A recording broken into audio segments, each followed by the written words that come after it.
Hi, this is Tony Ruggiero. Thanks for listening to The Tour Coach.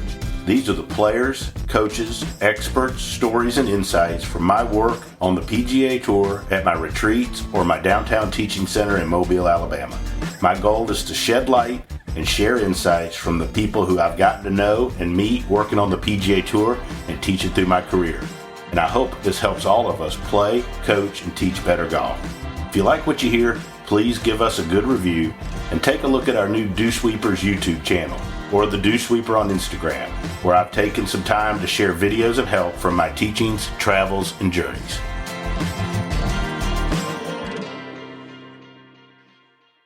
Got a great turnout. I think more will be joining us as we go. I want to thank Wayne, as always, for joining me, and Jackson for putting this together. And Justin's not able to join us because he's overseas, but filling in for him is our special guest. Super excited to have him, is Claude Harmon III. Claude, thanks for taking time. I know, talked to you the other day, you're traveling all over the world here starting soon. So I appreciate you taking time for sitting in with us and sharing some of your knowledge and some of the experiences you've been through. Happy to do it. It's your life's come full circle when someone that you hired in 2008 is now a superstar teacher, and so your life comes full circle. Justin's doing a great job. I can't say enough about him, how proud I am of him. And, it's been fun to watch his career and watch kind of the journey that he's been on and where he was when I met him. And I think I met him in 2007, 2008, when I was moving to Dubai, and he worked for me for 3 years in Dubai. And then when I left, he kind of took over the running of the academy there. And then he moved over to Sea Island about 3 years ago. So I love him like a brother. He's like the brother I never had. And it's been fun to watch, kind of how his career has progressed. And I'll be interested to see how it continues to progress. Yeah, I got to know him over when he moved to the States and to Sea Island, and have gotten to be pretty good friends with him. He's just such a great guy. And, I think we have the same passion about trying to help other people and help younger folks coming up. And when you look back on, as you mentored him, and you look on some of the things that obviously, it's no secret you're from a relatively famous teaching family.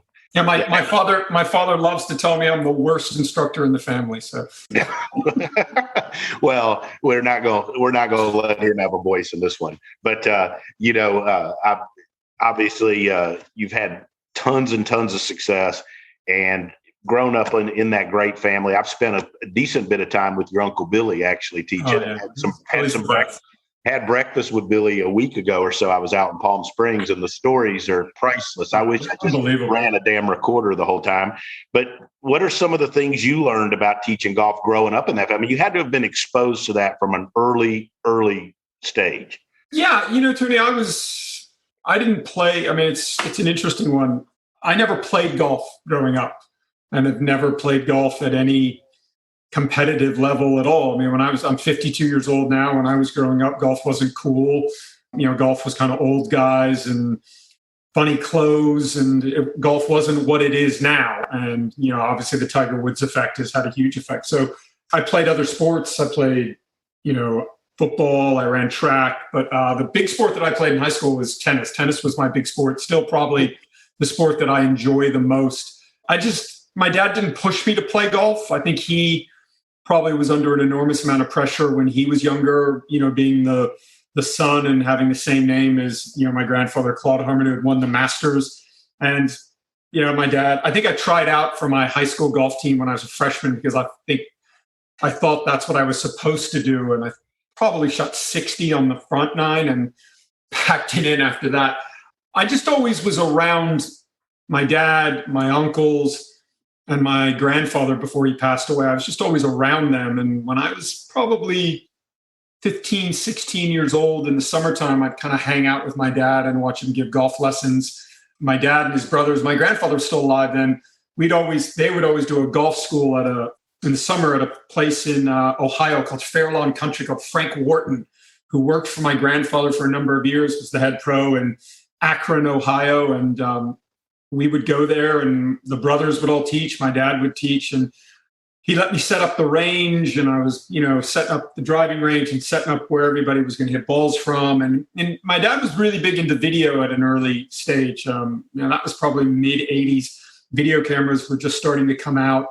And so I was the guy that set up the video cameras and just basically, believe it or not, it's my background in becoming a golf instructor is I just watched my dad, my uncles, and my grandfather give golf lessons, which is, I think, somewhat different than a lot of people's journey. Most people were players.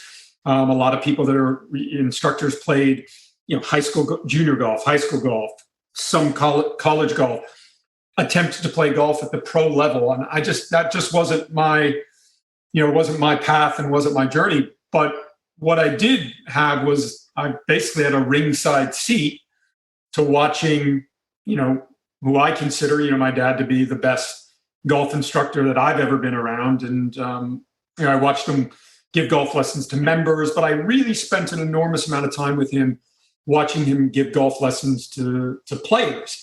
The first lesson that Tiger Woods came and took from my dad, he was, I think, August 23rd, 1993. Tiger had gotten beat in the quarters of the U.S. Junior, I think, which was at Champions, and Earl brought him over. That was the same summer. My dad had been working with Greg Norman, and Greg won the Open Championship at Royal St. George's and kind of went back to number one in the world. And I was just always around that environment. My Uncle Billy, who you mentioned, was caddying on the PGA Tour at that time for Jay Haas. My Uncle Dickie, who was in Houston at River Oaks Country Club, he was working with Lanny Watkins, Curtis Strange, Ben Crenshaw, those type of people. And my Uncle Craig, who was at Oak Hill, they had majors there probably about every 10 years. And he was Jeff Sluman's longtime coach. So I was always around golfers. I was always on tour. My dad played the tour. I've been told that about 2 weeks after I was born, we all jumped into the Ford station wagon with the wood on the side. And I was on tour when I was about 2 years old. And at 52, I feel like I've been on tour my whole life. So, and I've just, Tony, I've just been incredibly lucky. I believe that, the journey that your life takes you, an enormous amount of luck has to happen. And, to be born into the family that I was born into and be around the people that I was lucky enough to be around, it was just, it's just been such an unbelievable experience and an amazing opportunity for me, and one that, I'm always very thankful. I also take being a Harmon seriously. It's important to me to try and carry on the tradition and the legacy that my grandfather started, and then my dad and all his brothers. I mean, they've all gone on to do some amazing things. And I think that it's my job and my task to do a good job and to try and follow in, big footsteps. Yeah, it's been fun. First of all, everybody that's watching this, feel free to type in questions for us, for myself and Wayne or Jackson, but Claude in particular, since we've got him on here. But what are some of the things that you learned watching your dad or your grandfather or any of your uncles that you would, if you look back on it, Claude, and you say like, hey, these are things that really helped me become better when I started out teaching? Like, what are some of those nuggets that maybe, that would help some of these young teachers? Because obviously most of them aren't going to grow up with a grandfather that won the Masters or a dad that's teaching Tiger, right? I graduated, I went to Stephen F. Austin State University, which is about 2.5 hours north of Houston. I majored in political science, history, and minored in ceramics.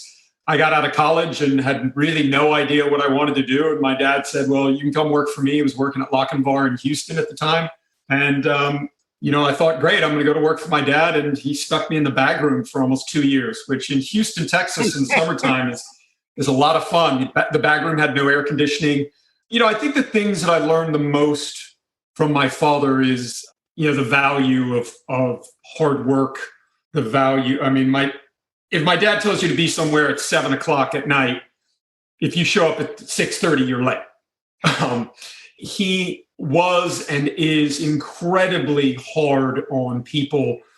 And, it took me a long time to get used to it, to understand the method, but he always said that it was my job to beat him to work, and it was my job to be there when he left. And so that kind of work ethic was just It was just not an option to not be a hard worker. It was not an option to not put in, my dad, when I first went to work for him in Vegas, when we started the golf school in 1998, I said, somebody on our staff said, what are our hours? And he said, the sun. You get here when the sun's coming up and you leave when the sun's going down. So I think I've been incredibly lucky to have someone that instilled those kind of values. My dad was big into your appearance and how you look. Your clothes had to be ironed. I mean, my dad's fired people for not having their pants ironed, their shoes shined. I mean, he gave them enough warnings, and he finally just said, listen, I've told you X amount of times that you need to take pride in your appearance and the way that you do things. And, he's let people go over that. So I think my meticulous attention to detail comes from that. And certainly the work ethic that, I've watched my father his entire life. He's 78 now. I mean, he's had an enormous amount of success, but I don't think anybody realizes, how hard he's worked over the course of his life and the course of his career. And, I'm very much an old school guy that way. I mean, I just don't think there's no substitute for hard work. And I'm always looking for the guys that I work with, that I'm lucky enough to work with on my team.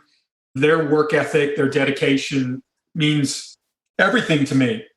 And, Justin hates me telling this story. This is one of my favorite stories to tell about Justin and kind of our relationship.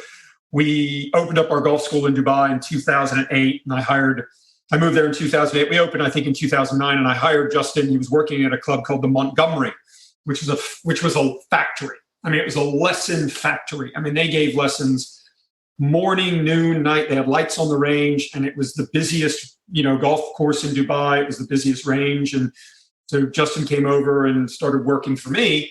And I want to say within the first year, he had his birthday. And the weekend in Dubai is Friday, Saturday, because the Muslim holy day in the Muslim world is Friday. Dubai is Friday, Saturday. And so he came in and he said, hey, it's my birthday. So I'm taking tomorrow off, which was Friday. And, I'm going to spend the day with my wife and my family, and we're going to have a little party and go out. And I said, Justin, Friday's our busiest day. You're not taking the day off. And he said, yeah, but it's my birthday. And I said, yeah, I don't really give a shit that it's your birthday. It's Friday, man. It's our busiest day. You got to come to work. And he didn't really kind of know what to do. And we'd been building this golf school, and I worked 7 days a week, all day, every day, never took days off. And he started, no joke, he started crying, and he said, I got to give a shit about this. He said, I just can't work for you. And he said, you just expect too much out of people.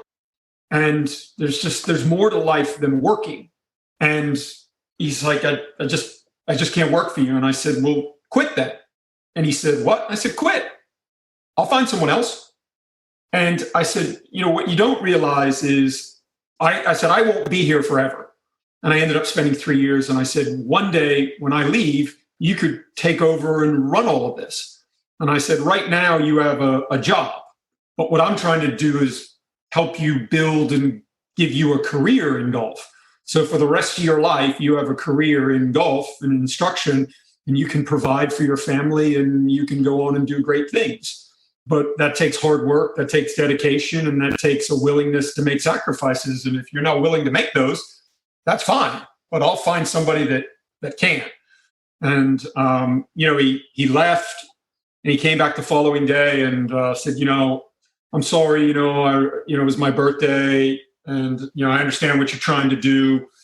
And so, like I said, Justin's like a brother to me. But a year after I left Dubai, I moved to the US in 2011, and he ended up running the golf school there. He had like 6 guys, and he calls me and he goes, you're not going to believe these guys. They don't want to fucking work. All they want is time off. I can't get any of them. I'm going to fire every one of them.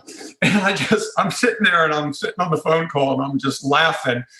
And he hears me laugh, and he goes, I know why you're laughing.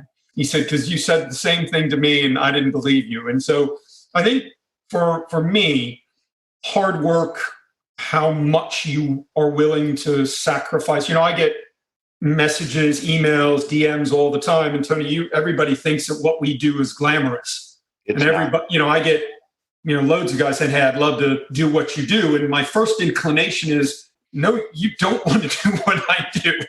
You don't want to be on the road 30 weeks a year, juggle all the stuff you have. So I think hard work, dedication, and making sacrifices is paramount to success. I think pride in the way you look, pride in the way you carry yourself, the way that you conduct yourself, the attention to detail goes a long way. I've rarely met, as you have, Tony, as all of us probably listening, we all meet through golf. We're lucky we meet amazingly successful people. I've yet to meet any of those people that are phoning it in. The guy that's at your club that's a multi-millionaire. We've got at my club, we've got billionaires at our club. I've yet to try and pick any of these guys' brains, and they just kind of 9 to 5 it, phone it in, and everything's just kind of easy. So I think hard work and dedication is something that's hugely important. And the other thing I think I learned from my dad is the simplicity of the way he does things. He always told me that you need to teach at a third grade level, because your students don't care how smart you are. They don't care how many big words you use. And you used to always tell me, you're trying to impress the student with all the knowledge that you have. The problem is he's hitting shanks and you can't fix it. And so he would sit in on lessons, early on. I can remember in 98, 99, he'd sit in on lessons, and watch me give lessons. And at the end of it, he'd say, you need to see things faster. He'd say, that student you had today, he struggled for too long. You left him hanging. And if you can't fix the problem, and if you can't see the problem, go get another job. But you got to see things faster. And I think having that kind of, I would sit and watch my dad give lessons. I'd sit and watch him, for hours. I mean, the amount of time we all spent with Tiger. And I'd sit and watch his eyes. I'd sit across from him and I'd video, we had the V1 and we had the 4 cameras, and I'd always have the videos on. And then at the end of the evening or the following morning before anybody got to work, I'd run the video when he was working with Tiger and kind of watch what his eyes were looking. And he had this extra look. And I've never asked him what it was, and I've never been able to figure out what he was looking at. But I just studied kind of, you watch a golf swing and he'd be looking at the grip, and then he'd be looking up. And I always had the back camera on from behind the player. And I'd say, yeah, I'm just looking, trying to get you another view. But really, I was just watching him and kind of watching where he was looking and stuff like that. And I think I learned a lot. I mean, I studied hours of video of my dad just teaching. I think one of the things that I could advise everybody to do, if you're not already doing it, record your own golf lessons. Record yourself giving the golf lesson to the student for an hour. Record it and then go back and watch it. And watch it with a critical eye. Watch, what phrases you used, what your mannerisms were. Did you see yourself in the golf lesson get frustrated? Did you see yourself in the golf lesson kind of quit on the student? What was your energy level like? What was your delivery like? Could you have said things differently? And my dad was a big guy. I'm sure everybody's heard him say this, but his philosophy is you try and figure out what the cancer of the golf swing is, and then figure out a way to say the same thing 10 different ways. And I think he's the master at that. And I think when people watch him teach, they're surprised at how he just basically stays on one thing. He doesn't bounce around in a golf lesson. He's not having a player work on 4 or 5 different things.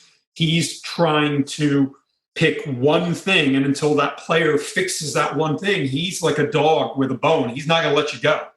He's going to say, no, come on, let's get back to this, So, I've just been lucky to watch him teach and watch the way he does things. So I think videoing yourself gives you a really good opportunity to just figure out what you like about the way you teach and what you don't like about the way you teach.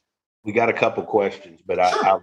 I loved all of that. And I've been fortunate enough to, obviously I taught a couple schools with your uncle, but I watched your dad teach 2 golf schools, and it's exactly like what you said, and they were regular golfers. And it was a huge influence on me about how he would just stay with somebody till they got it. And it was incredibly simple. Yeah, I mean, I think everybody would be surprised. For sure. I work at a private club. I still give golf lessons to 25, 15, 30 handicappers. You know, I don't spend all my life with tour players. You know, I've currently got a member at my club, and basically he's probably in his mid 70s. His body's not great. He doesn't have a lot of range of motion. And so I've got to figure out every day how to take a guy that doesn't really have a lot of tools in the toolbox and figure out ways to try and get him to hit better. And, you know, I think that you learn a lot from giving lessons to the average golfer. I learn, and when I say average golfer, non-competitive tour player that's an elite golfer, just regular golfer trying to break 80, regular golfer trying to break 90, regular golfer trying to, you know, get to scratch. And I think, you know, you learn a lot from those situations. And I think you learn as much from that as an instructor as you do from you're working with tour players, because, you know, the average golfer, I mean, that's the real world. The tour is not the real world. We're dealing with the 0.1% of the 1%.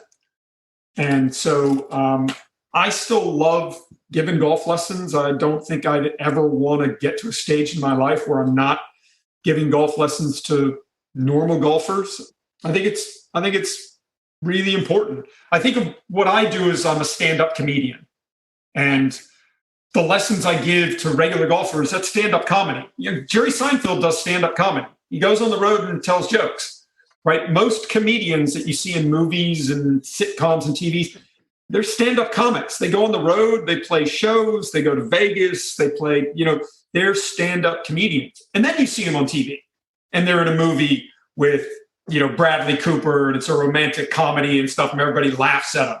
But at the end of the day, they're a comedian. And so I'm a golf instructor. I give golf lessons. I'm lucky enough to give golf lessons to great players, but I'm just like everybody else that's listening. I just trying to help people hit it straighter, make better contact, and, you know, try and keep things as simple as possible. Hi, this is Tony Ruggiero here, host of the Tour Coach podcast.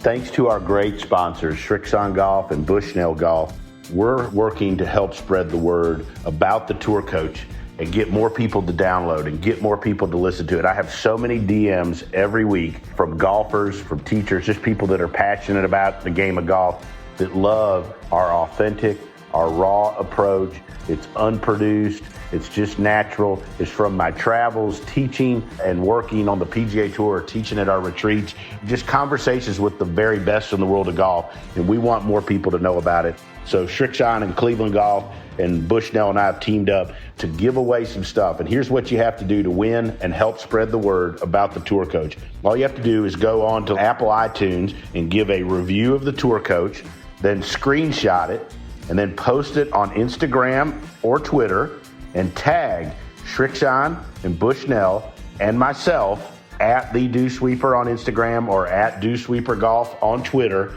And what I'm going to do weekly is draw from those people that tag me on social media, as well as Bushnell and Srixion. And I'm going to do drawings for Wingmans, Dew Sweeper books, new Srixion golf balls, and wedges. We're going to give away a ton of stuff each week over the next month. So spread the word about the Tour Coach, give a review, screenshot it, and post it on your social media channels and tag me at the Dew Sweeper and at Dew Sweeper Golf. And we're going to be spreading the word and spreading the love and helping people play better golf. Got a question. How do you continue your education? Or is it a product of who you work with and alongside? I know for me, biggest opportunity I had was I know you know Colby Touye down near your way. Yeah, of course. And I had the opportunity way back with Smiley Kaufman to spend a bunch of time, and Colby and I have become close friends and good friends and work a lot. And he's been a huge influence on me and somebody I work alongside. And Wayne's always been a big influence. But obviously you've got your dad and your uncles. But how do you continue to grow as a teacher, Claude? Is it just from your dad and your brothers, or is there other people that are around you? How do you keep pushing yourself? I think what you want to try and do as an instructor is challenge yourself to do the same thing that you're asking your students to do, which is improve, get better. My goal at the end of every year, we just got through 2021. My goal at the end of 21 was to be a better golf instructor than I was in 2020. And my goal for 2022 is to learn more, know more. I try and talk to as many different people as I can. I try and pick as many people's brains as I can. I think, other than obviously my family, two of the guys that I have probably had the biggest influence on me in my career have been Greg Rose and Dave Phillips. The guys that founded the Titleist Performance Institute. I think Greg Rose is one of the smartest people I've ever met. I'm lucky. I feel incredibly lucky to have Greg and Dave as part of my professional world, but also to have Greg and Dave as part of my personal world. I mean, there have been a lot of situations that I've been in that I'll pick up the phone and I'll call Greg or I'll call Dave. I think the work that they've done has been, truly, truly revolutionary. And I think the doors that they opened for everybody to be able to walk through, to me, has been kind of what has been one of the driving forces of kind of where modern golf is. And I don't think Greg and Dave and the work that they did and do, I don't think they get nearly enough credit, because I think now I spend as much time. You mentioned Colby. I mean, when I was in the early 2000s and the 90s, nobody was hanging out. No golf instructors were hanging out with personal trainers. No golf instructors had, physios and chiropractors as part of their team and Rolodex. Nobody was going to fitness summits and learning how the body works. Nobody was talking about 3D and force plates and biomechanics and all of that. And I think, the one thing that, the guys at TPI did was they made all of this stuff mainstream. And so that has been an enormous influence. I spend as much time as I know you do, Tony. I spend as much time with the trainers, the physios, and the caddies on tour as I do with golf instructors. So I'm always trying to pick the brains of other people. And I think, we live in a information age. I mean, if you're not overloaded with information, there's something wrong with you, because you can find information, you can find things to learn. I mean, podcasts now, everybody's doing, I've got a podcast, everybody's got podcasts.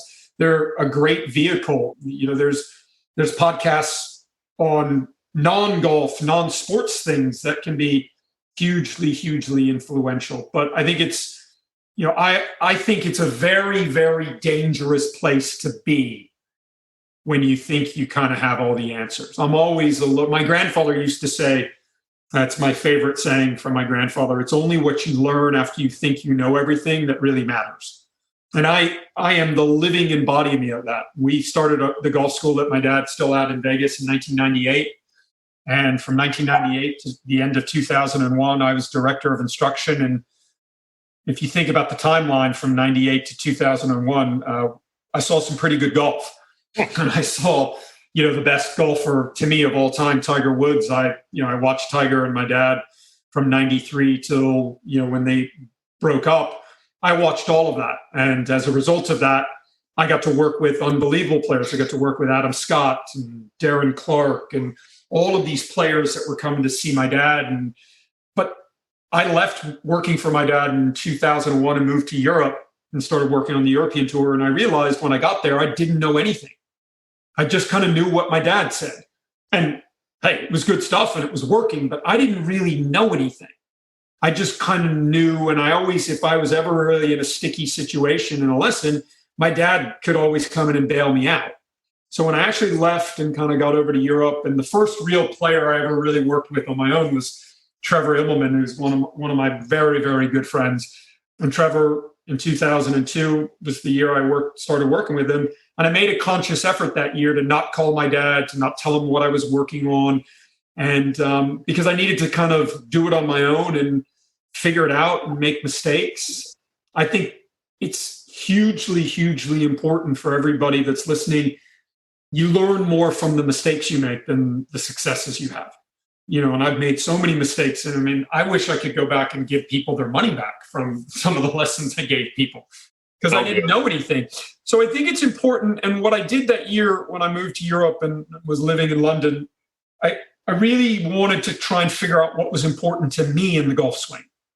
What I believed helped players get better, not what my dad believed or anyone else. And I think that's hugely important. You need, as an instructor, to have a very clear picture and understanding as to what you believe, not what me, Sean Foley, David Ledbetter, George Gankis, what they believe. It's what you believe as an instructor. And I think I always use the analogy of being a chef. That's basically, I think, what we are. We're chefs. We've got all of these influences of what food, but ultimately, if you're going to be a great chef and you're going to open your own restaurant, you spend an enormous amount of time cooking, peeling potatoes, cooking other people's food. And then one day you say, okay, I'm going to open my own restaurant and I'm going to cook my food. And I'm going to take what I learned at this Michelin star restaurant and take what I learned here. And then I'm going to take it all and say, okay, what kind of food do I want to cook? And what are the flavors and things that I like? And so that's what I try and do. I tried to figure out what I liked and what I thought was important. Another thing that I make the guys on my team do here in Florida and in Dubai, and Justin and I started doing this, and it was something that he carried on. We make the guys that work for us present to us at least once a year. Create a PowerPoint Mac presentation as to, hi, I'm Steve Johnson, and this is what I believe in the golf swing. Slides, text, videos. One, it teaches you how to learn how to do that. So you have to learn how to make a good presentation, which I think is hugely, hugely important. If you're going to present for a conference or something, it better look good.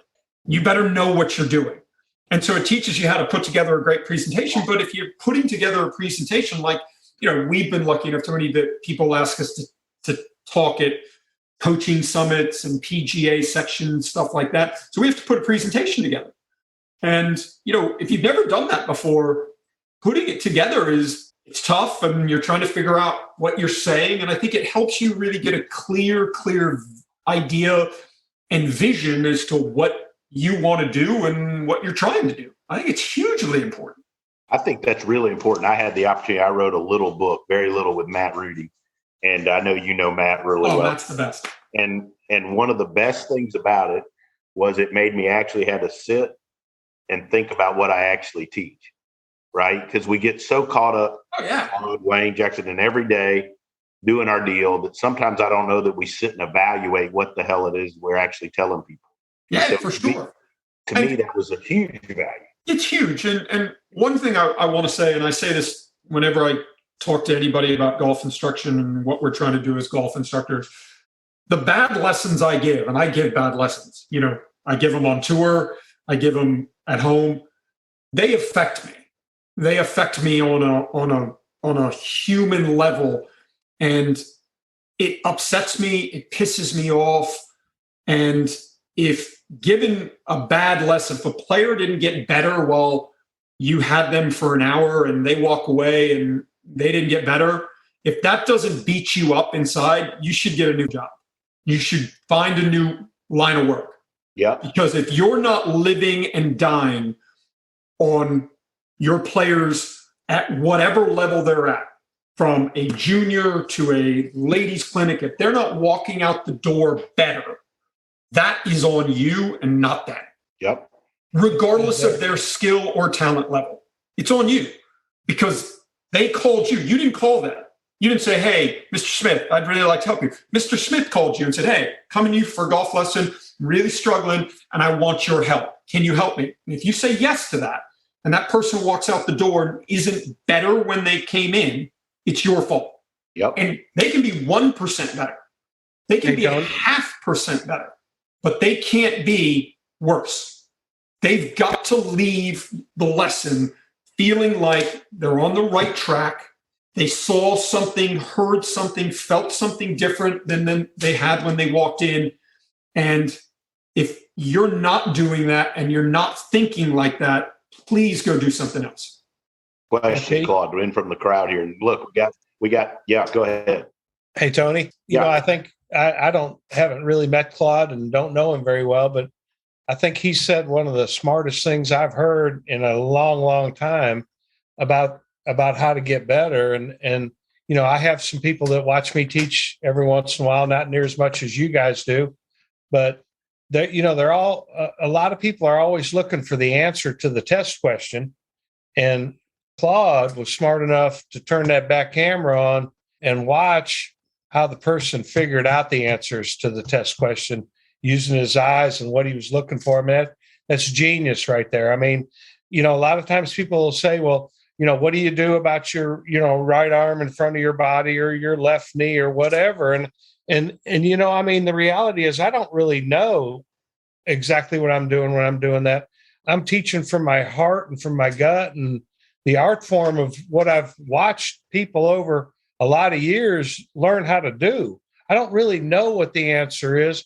It's just my instinct at that point, taking over and offering a suggestion of, I think this is what's going to make the guy in front of me do better. And, I think it's genius that he would watch where his dad looked, right? Because, agree. I don't, and I don't really know exactly where I'm looking. I'm just looking. And then I'm making decisions, and I'm making those decisions after every shot or after every third or fourth shot. I don't know. I don't know what the answer to that is, but I think that's genius that Claude, I think you're genius to look to see where your dad was looking, and I mean, and that lets you know where he's starting his form of decision making. If I asked him what he was looking at, he sure as hell wouldn't have told me. He wouldn't have told you. That's right. That's right. He would never let the cat out of the bag. Let you try to figure out what his decision making process was. And I don't really think any of us really know exactly what our decision making process is. We kind of have something that we're going by from all the lessons, all the experience, all the stuff that we've taught over the years that's been reasonably successful thanks to all the people we've been able to learn from, that I've learned from, you've learned from. And Claude, obviously you've had a great, learning base as well. And, I think that, I think that's genius that I've not heard anybody say I watched where he watched. I think that's great. Great advice for everybody, me included. Got that one extra look, and I still can't figure out what it is. Claude, and I had my old mentor Wayne's as well. Hank Johnson passed away last year, but he used to tell me all the time when I would try to get ahead of myself, because I was always early on, I was the guy wanting the answers to the test question. He would always say, you can't get 10 years of experience in one day, less than 10 years. But you could make the most of that 10 years. Absolutely. I think when I give lessons, I'm a big kind of analogy person trying to, figure out other ways to explain what I do. When I give golf lessons, I'll walk in, I always think of myself as football coach, and he's got the plays on it. And so he's kind of got an idea of what he's going to do. And I think your job as a golf instructor is to think of yourself like a football coach and a football team. You've got to kind of figure out what plays you're going to run based off of what the defense is going to present. And then based off of what you're seeing, it's going to kind of change or help you think about what you're going to do. And what you're trying to do is you're just trying to have a long, sustained drive. You're starting on the 1 yard line, and the way you're going to score is if you just keep moving the ball, right? No 15-yard penalties, no fumbles, no interceptions, limit the mistakes. And so if you think about it, I always think about golf swings. If I'm doing something to a player, my number one goal is in the first 5 swings, I want the player to feel, hear, or see something dramatically different than what they came in with. So much so that you've got them when they go, wow, that felt different. Oh, I haven't felt that before. I haven't seen that before. So when that happens, to me, that's like, okay, now we were on the 1, and now we've run a couple plays, and they were good plays, and now we're on the 20. Okay, so that's first down, and we've moved from the 1 yard line to the 20, and then you run a play, and the guy gets a big, great. Then all of a sudden, so you go from, okay, so now I've got I can do a couple of things here. I can maybe run a couple of plays, see if they work, maybe take a shot here, maybe not. But as long as the team keeps moving, we're okay. And you can say, listen, no, that's all right. We picked up 2 yards there. It's fine. It's fine. It's fine. We're not going to have touchdown 40-yard bombs on every one, right? We're not going to hit home runs every time. So you just want to chip away and just keep making progress. Doesn't matter how big the progress is. Doesn't matter how big the gain is. You just want to keep helping the player forward. Just move forward. And when they take a couple of steps back, our job is to calm them down and say, hey, well, and that's the one thing I think my dad is better at than anybody could possibly imagine. And I think if you asked everybody that's ever worked with him, there's never been a bigger cheerleader than him. There has never been a guy that has cheerleaded more for his players than my old man. You know, I mean, and so I think that's why when he works with players, you know, Jimmy Walker talks about this all the time. He said, you know, just the fact that your dad just instilled so much confidence in me because everything was just so unbelievably positive. And that's another thing, you know, for as hard as my dad can be, and he's legendary for his kind of bravado and kind of, you know, he loves being him, but he's the most positive guy I know when it comes to golf. I mean, he will sit there with players and go, come on, man, you can do this. It's not that bad. No, that was a good swing. We're good. And so the player then goes, man, this is unbelievable. And so I think that's the other thing that I would advise everybody on. You got to really be a cheerleader. Mm-hmm. Really do. I mean, you know, one of the things my wife and I go back and forth about is because when I get home, she's like, you don't really say much. She's right. I don't really say much. I'm sure I'm boring to be around, but I've been talking all day nonstop and the energy level's up and you're just like this. So when I'm done, I'm just like, get me the hell out of there. And I think that's, you know, your energy level and, you know, when you're giving lessons, the player knows if you're getting frustrated. The player knows if you're getting frustrated. Trust me, because we've all taken golf lessons and you can tell when, you know, when the guy that's trying to help you just bails out, right? And so, you know, it's our job to really, really make these people believe that we're trying to help them get better. That's a huge buy-in. So I'm always trying to have players feel, see, or hear something different. And then if you do that, then you know you've kind of got them. Because you're like, okay, well, if they haven't felt that before, that allows you to kind of go, okay, what direction, what am I going to do next?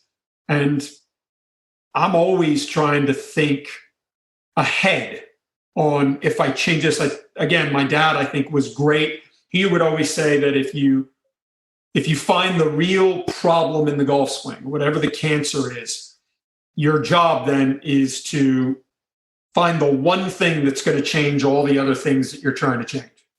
Because when you look at a golfer, 15, 20 handicapper, you're going to go in there and you're going to go, oh, man, the grip's weak. This is bad. This is bad. This is bad, right? And my dad used to always say, listen, people that come to you are like a doctor. They've got a broken leg. You know, they've got this, they've got that. But ultimately what they've got is they've got cancer and they're dying. If you don't fix the cancer, they're going to die. And so when you look at kind of golf swings, my dad would say, okay, what is the one thing that I can change right now that is going to change the 5 or 6 other things that you want to change?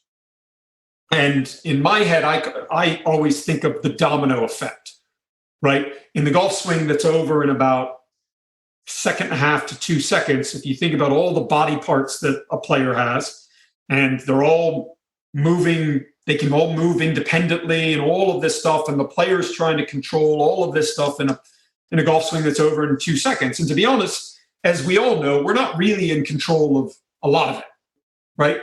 And so in my mind, most golfers have one thing that they do at some point in their golf swing that is the domino that then pushes all the other dominoes, and they hit a bad shot and they say, man, I'm not even trying to do that.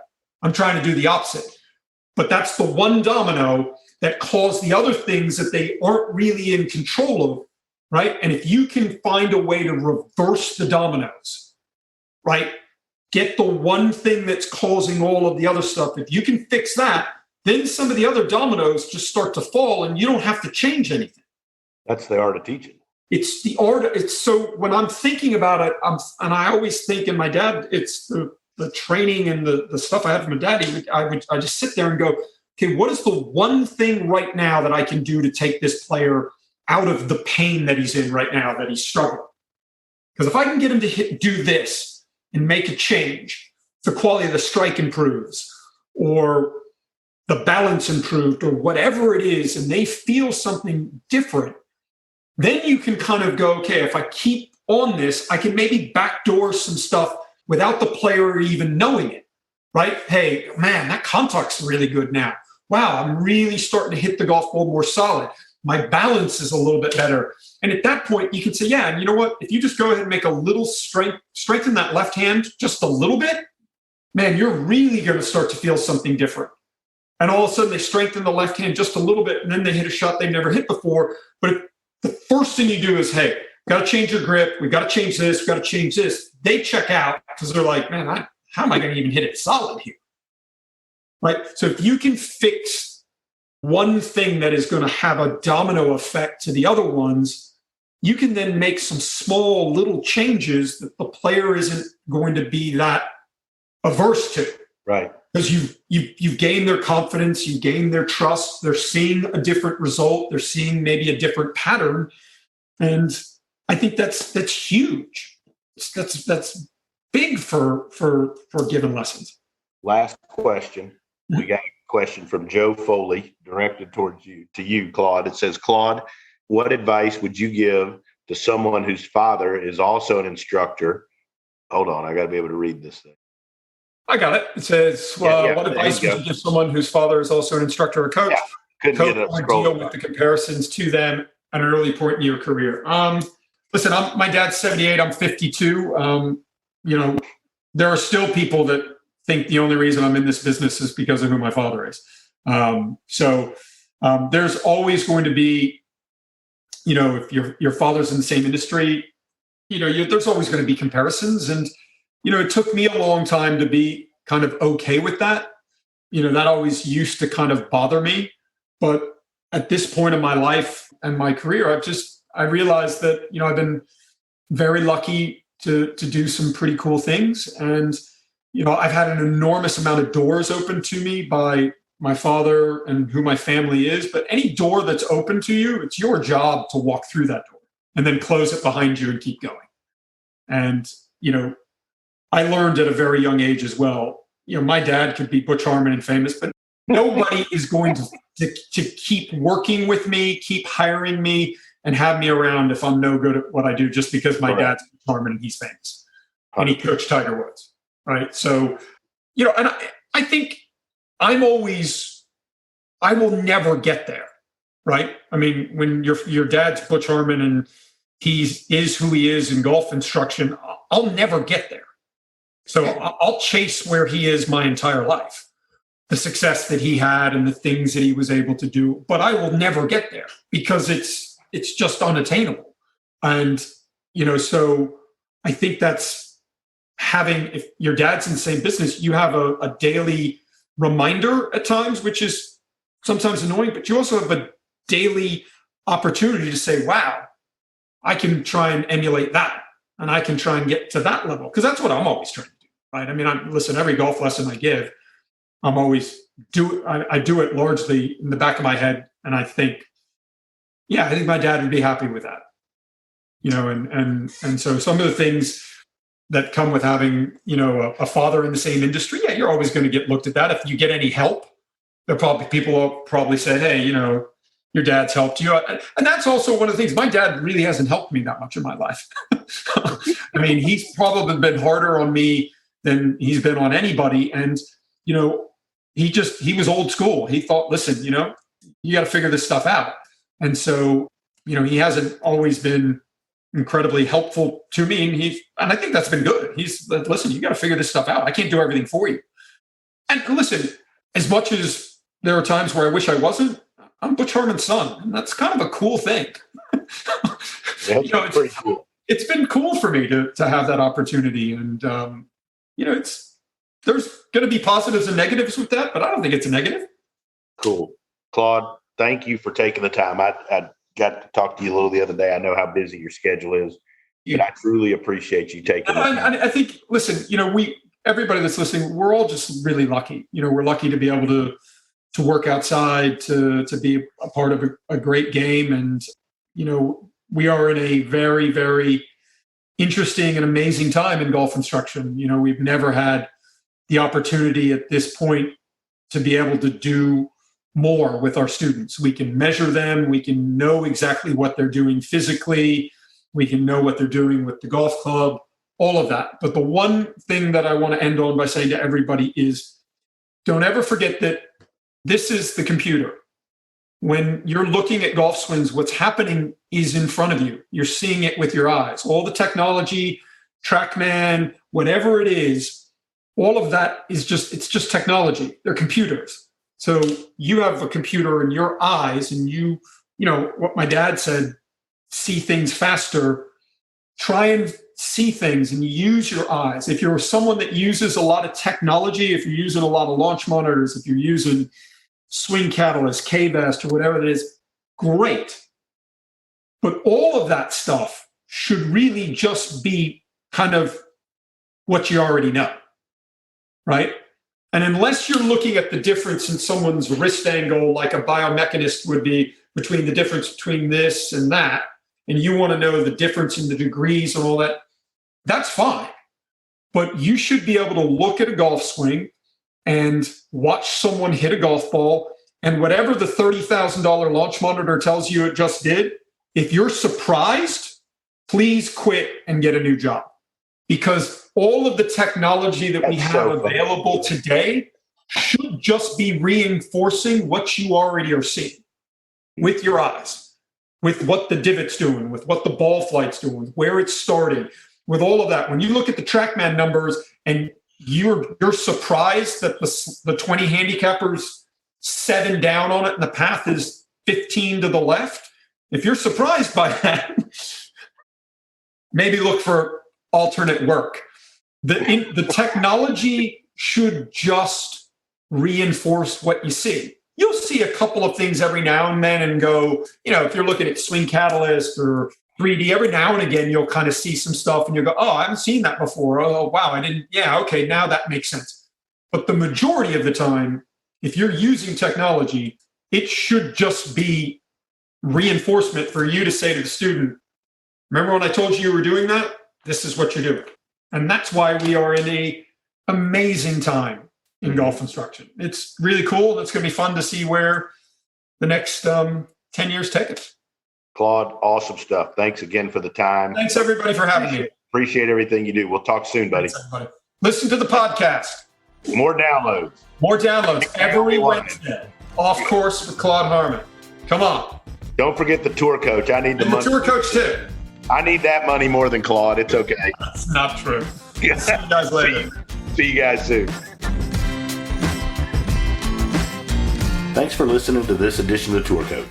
I want to take a minute and thank Cordy Walker and Golf Science Lab, as well as my sponsors Srixion, Buick, Bushnell, and Vineyard Vines for helping make all of this possible and helping me share my insights with you. If you like what you've heard, why don't you check out more on the Dew Sweepers channel on YouTube, as well as the Dew Sweeper on Instagram, or go to dewsweepersgolf.com to find out more about my teaching, my travels, and where you can find out more about me.